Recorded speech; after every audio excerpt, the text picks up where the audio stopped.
Pearl, when will you be getting home? It's already 6 p.m., you know. I'm sorry. My meeting lasted a little longer than I expected. I'm just about to get on the train home. Huh? You've been coming home later and later these days. My boy Jill has been sitting here waiting with a growling stomach. Do you intend to make my son starve? I'm sure that you're more than capable of sneaking out of meetings at work. Please make more of an effort, young lady. Your husband's dinner is far more important than your meetings anyway. No, this was an important meeting about one of our collaboration products with another company. I'm in a position of responsibility on this project, so there's no way I can leave before the end of a meeting. Stop making excuses.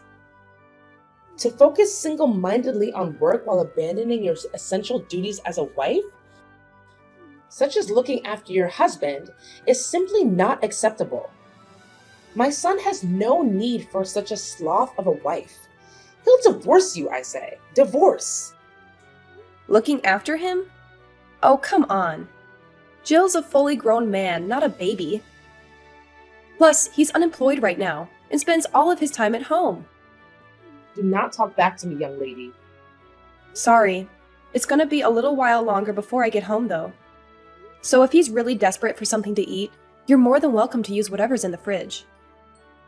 To make something to eat between yourselves. What? Do you seriously intend to make your mother-in-law into some cheap imitation kitchen maid? Have you no shame? I've never heard of such a cheek. I'll have him divorce you if you're not careful. No, I didn't mean that. I'm sorry. Just forget I said anything. We won't be waiting for you any longer. Jill's so hungry.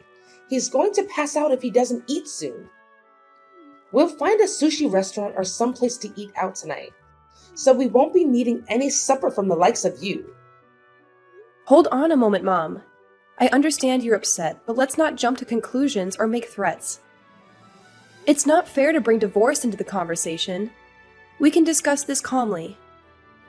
Calmly? How can I stay calm when you're proposing something so outrageous? Making your own mother-in-law work as a kitchen maid is disrespectful to say the least. I'm your family, not hired help. I apologize if it came across that way, Mom. It was never my intention to disrespect anyone.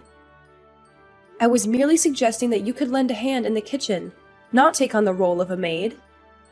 I understand that family dynamics can be sensitive, and I didn't mean to offend you. Well, it certainly sounded like you were suggesting something demeaning.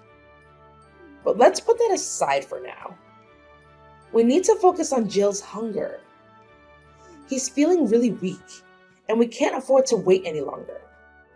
I understand the urgency, Mom, but as you can see, Jill is a grown man now, so he could of course handle his own meal. You shouldn't have to worry about him that much. Oh, trust me, Pearl. I'm well aware that Jill is a grown man. But as his mother, it's only natural for me to be concerned about his well-being. I've been taking care of him since he was a baby, after all. Well, Mom, I think it's time to let go a little. Jill is perfectly capable of taking care of himself. He doesn't need to be coddled or worried over every minute of the day. Coddled? Worried over? Oh, please, Pearl. It's called being a loving and caring mother. I'm not smothering him. I'm simply looking out for his best interests. And honestly, I would expect you, as his spouse, to understand and respect that. I do understand, Mom, but sometimes your concern can be a bit overbearing. Jill is an adult, and he deserves the freedom to make his own choices and decisions, even when it comes to something as simple as a meal. What the hell are you talking about? How dare you talk about your husband like that? It's your responsibility to take care of your husband, but now I'm doing it for you. Actually, you would certainly have to thank me for that, don't you think? Mom, we are adults. We could look after ourselves. Could you please stop intervening in our life? It's just inconvenient. Oh, good grief! You really are a failure of a wife. My son picked this short straw with you. didn't he? I'll have him divorce you before long. I mean it. Jill, are you there? You got a minute? What is it?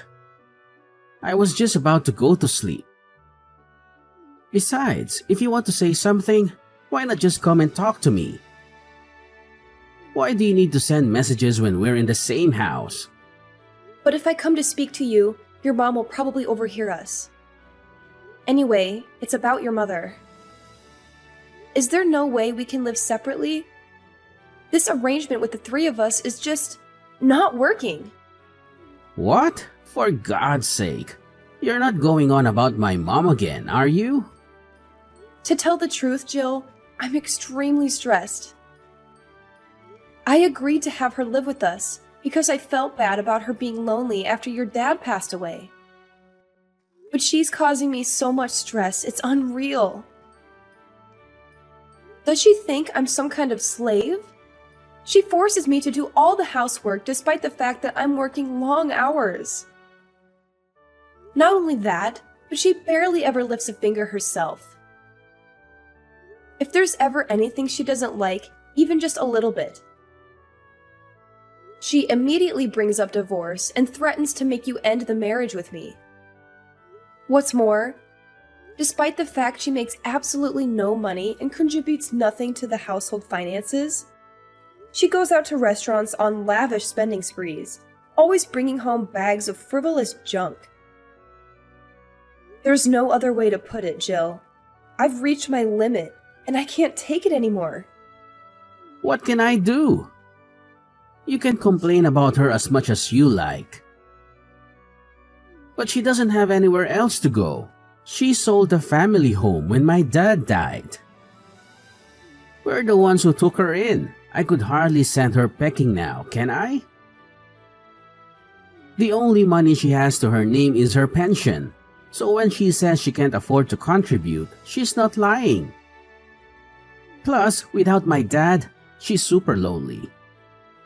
Surely, it wouldn't hurt to indulge her selfishness, just a little bit every now and then. This goes beyond the level of mere selfishness.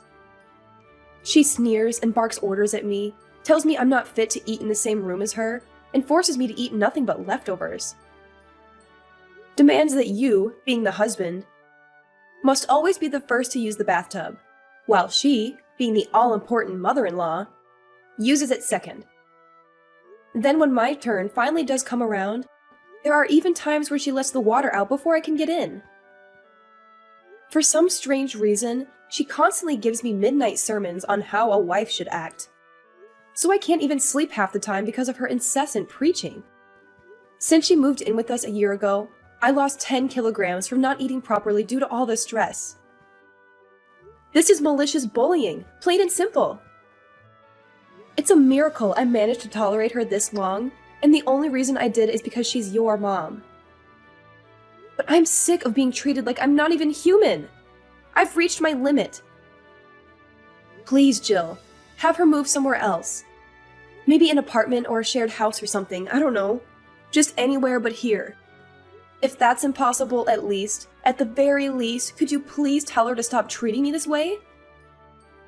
If you don't do something, I'm going to lose it. Fine, she's woman. I get it. I'll mention it at some point if I remember. Anyway, more importantly, I need $300. What? $300? What are you going to use it for? Travel expenses. I'm looking for work right now, so I need money for bus fares and trains and stuff. What? But I gave you money for travel expenses not that long ago. You get $150 a month for that already. That's a pocket change. I already use it all. Get a real woman. $150 just doesn't cover it. Give me $300. Wait, you're... No way! Are you visiting casinos again? What? Come on, it's not like it's a problem. I don't go very often, and I hardly spend anything when I do. It's a way for me to let off steam after the hours I spent job hunting. You haven't forgotten that you lost your last job? Because you got caught sneaking out of the office and visiting casinos when you were supposed to be working, have you? You got on your knees and swore you'd never visit a casino again, Jill. You swore! In spite of that, you're at it again. And this time you're blowing the money that I give you on travel expenses on the slots. If that's where it's going, you'll never get another cent out of me. Oh, give it a rest, woman. You're like a broken record. Nag, nag, nag. It's up to me how I spend my time. Are you seeing a ban from relaxing to take my mind off the stress of trying to find a job now? Who gave you the authority to do that? The only thing you're good for is bringing in money anyway. If you can't even toss me a few dollars when I'm in a pinch, then what the hell do you bring to the table? What? What does that mean? The only reason I have to work like a dog now is because you got fired for acting like a moron. Job hunting? Give me a break. All you do is laze around on the sofa like a sack of potatoes. Then you have the nerve to spend the money I give you for getting around town on the slots? You have no right to be angry with me. Oh, just bought on it already. Nag, nag, nag. You think you're so much better than me just because you happen to have a job, don't you? Screw this. I'm going to sleep. No, you can't. Just get up and talk to me. I'm not finished. Jill? Jill! Excuse me, Pearl. Answer me. What is it? I'm at work right now. I hear you've been complaining to Jill again. Giving him a hard time because he's struggling to find work. How dare you go whining to him behind my back? You really are a spiteful, underhanded cretin of a woman. What? One thing you don't seem to understand about my son is that he's recharging his batteries right now. He's simply depressed because things didn't work out at his last company. Any normal wife would be trying to make her husband feel better right now. But far from it, you're actually going on the attack. You're atrocious. You're a devil, I tell you. A devil. There's nothing for it but divorce. The fact that you're messaging me like this now must mean that Jill just woke up from his hibernation on the sofa. And told you about the conversation I had yesterday, right? I bet he told you about what I had said about him finding a job and nothing else. Am I right? Ugh, I give up. Now, you listen to me and you listen well, young lady. You need to make more of an effort to stand up for your husband. You need to have his back. Just because you happen to have a job doesn't make you any better than him. Right, sure. I'm sorry. I'm occupied with work right now. So would you be kind enough to tell me off later instead? I'm busy. Good grief, look at you. A fully grown woman bragging about having a job like it's some kind of special achievement. Tell me, Pearl, what good is a woman who does nothing but work? Ugh, I'll never get any grandchildren with a daughter-in-law like you. How about you fulfill your feminine duties as a wife for a change? I must be the unluckiest, most mistreated mother-in-law in the whole world. Aren't you at least big enough to admit your wrongdoing and walk away with some dignity? Get a divorce. You're really annoying me now. Would you just shut up for once? What? How dare you? What has gotten into you today? Where did this rebellious attitude come from all of a sudden? Know your place, young lady. Who do you think the mistress of this household is? If you defy me, I'll have my son divorce you. Okay, divorce it is. Huh? Have it your way. I'll divorce him. It's not like I particularly enjoy being married to an unemployed leech anyway. Nor do I take any great pleasure in having to live with his parasitic, megalomaniac old hag of a mother. I'm tossing that egotistical, jobless douchebag in the gutter where he belongs. I'll divorce him then. Let's do it. I'm ready. Wait, what's gotten into you, Pearl? Is this some kind of joke? Are you being serious? You actually go through with it? You see, the thing is, you should have known that there was a limit to how much of your crap I was willing to tolerate. What? Did you think I was just gonna shut my mouth forever like an obedient little slave while you hurled abuse at me? Are you and Jill actually aware of your current positions? What good is a woman who does nothing but work, you ask? How about putting food on the table for you and your waste of a space man-child of a son? Who do you think it is putting a roof over your heads? Who do you think it is who's looking after you and enabling your lazy deadbeat lifestyles? Go on, think about it. This one's really easy. Well?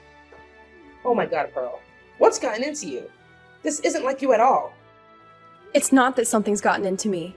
It's that you think you can manipulate and take advantage of me and my kindness. Ask yourself, do you think I enjoy feeding, clothing, and providing shelter for a malicious, bullying old hag of a mother-in-law? The only reason I reluctantly agreed to you living here in the first place was due to my mercy and kindness. Because I felt bad about you living all on your own after your husband died. And this is how you repay me? By walking around like you own the place and treating me like your slave? Then you have the nerve to threaten me with divorce when you don't get your own way? Do you have any awareness of how arrogant and shameless your behavior is? Well? Are you going to answer me, you miserable sponging witch? No, but taking care of your mother-in-law is a decent thing to do. What? I'm not sure that common decency like that applies to sponging vagrants. You are also aware that I'm not your daughter, right? Even still, I wouldn't tolerate this from my own mom. So what do you think gives you the right? If you were actually my mom, I'd be just as eager to get you out of my life. Pearl, wait! Pearl, I may not be your mother, but surely this is still no way to talk to your mother-in-law. And what on earth is with all this coarse, vulgar language? You barbarian! It's just that I thought all along you are simply not suitable to be my son's wife. It's divorce for you. Divorce! Get out! I already told you I'm divorcing him. However, the only ones who need to get out are you two. What? Why? Seems like you might have forgotten this minor detail. But the place you are currently living in rent-free, like the pair of grotesque, parasitic termites you are, is the apartment I bought back when I was single. It's my name on the deed, and it's my apartment. What? Really? No way! You actually forgot? I did tell you before. Remember? It was the day you moved in. I gave you a thorough explanation about all the details regarding the living situation. Aren't you a little too young to be going senile? Well, now that you mention it, I think I might remember you telling me something along those lines. But you can hardly expect me to remember every conversation we had last year. The thing is, whether you remember or not makes zero difference to me. Once the divorce is finalized, you and the Sloth King will be packing your things and leaving for good. Because as I told you, you're living in my apartment. You'll no longer be my mother-in-law, and he'll no longer be my husband. And sadly for you, I'm not the kind of person to let a pair of strangers live like bums in my house. Now, I'll be handing Jill the divorce papers when I get home today. Make sure the two of you get your belongings together, okay? Luckily for you, in my infinite generosity and benevolence, I'm willing to give you until tomorrow evening to get out. Don't think you'll be getting anything to eat, though. Pearl, just wait. Surely you're not going to divorce him immediately today. You don't actually plan on kicking your husband and mother-in-law on the streets, do you? I simply do not agree. This divorce isn't happening. I won't allow it. What the? Why have you done a complete 180 all of a sudden?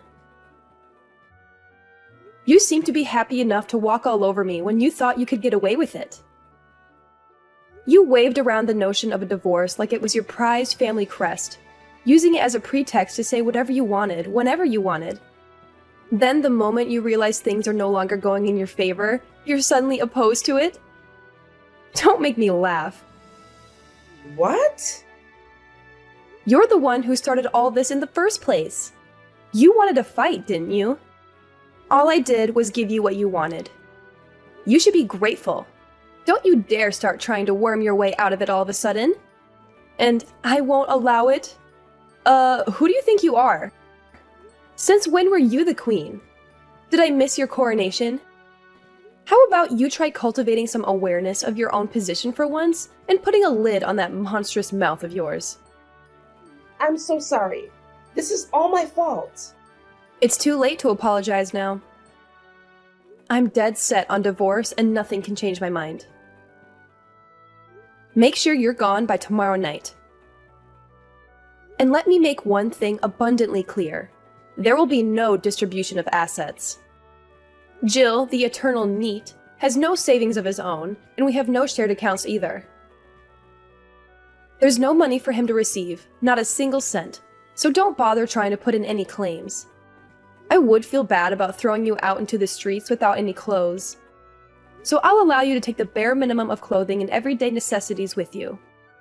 I take it you have no complaints about that? If I've made myself clear, hurry up and get out of my apartment. And take your good-for-nothing son with you. Oh my God.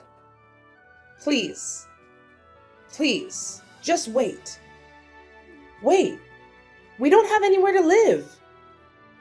We sold the family home and my husband passed. My pension doesn't amount to much either. Jill doesn't even have a job. Please. Oh, I see. Just so I understand, you'll be in dire straits because your sons are NEET and you have no place to stay and no money. Is that right? Okay, so what? Huh? That's not my problem. The fact that your son's a NEET, or that you have nowhere to stay, or that you have no money. Yeah, none of these things are my fault. If you're struggling for money, you could always have Jill earn you both a living on the slots. And why can't you find a job? If you've got the energy to bully your daughter-in-law 24/7, then holding down a job shouldn't be a problem. I saw a local supermarket was recruiting the other day. Do that. Oh my God. God's not going to help you now. Nor is playing the victim. And I mean, please, is this really any way for a fully grown woman to behave? If you don't have any money, then you work. Surely you at least understand that. You're not a child. Why? Why are you doing this? I think you know full well why. Because you defied the mistress of this household. When I got home from work that evening, I was met at the door by Jill and his mother-in-law on their knees. They begged and pleaded in unison, "We're sorry for the way we behaved." But I shook them off and said, "If you've got time to be groveling on the floor, you've got time to get your things together." For the first time in what felt like forever, I made some food just for myself and was able to take a bath at a leisurely pace when I felt like it for a change. Then I retired to my bedroom, locked the door, put in some earplugs, and slept like a baby. The next day, the pair of them were desperately trying to butter me up by dashing around the house, making breakfast, and cleaning up. Then they got back on their knees and begged me once again, "Please rethink the divorce. I swear I'll never set foot in a casino again." My response was to hand them the divorce papers and some bags full of their stuff. After which, I threatened to take them to court if they didn't sign the papers and get out by the end of the day. Jill panicked, reluctantly signed the papers, and left, taking his mother-in-law with him. With that, I was officially freed of the termite infestation plaguing my house before the day was up. I was so happy about being freed from my in-law induced slavery that I raised a toast and celebrated in lavish style. The pair of them moved into a scruffy 70-year-old apartment, which they somehow paid the rent on by scraping together what was left of Jill's mom's pension and Social Security money. Apparently, Jill finally started looking for work in earnest, and his mom got a part-time job at the supermarket. However, Jill's efforts didn't amount to anything, and he was constantly chided by his mom. "Why are you forcing your aged mother to work?" They got into thunderous shouting matches every day, and the neighbors, at their wits' end, started phoning in complaints. As things stand, it looks like they're on the verge of being kicked out. Again!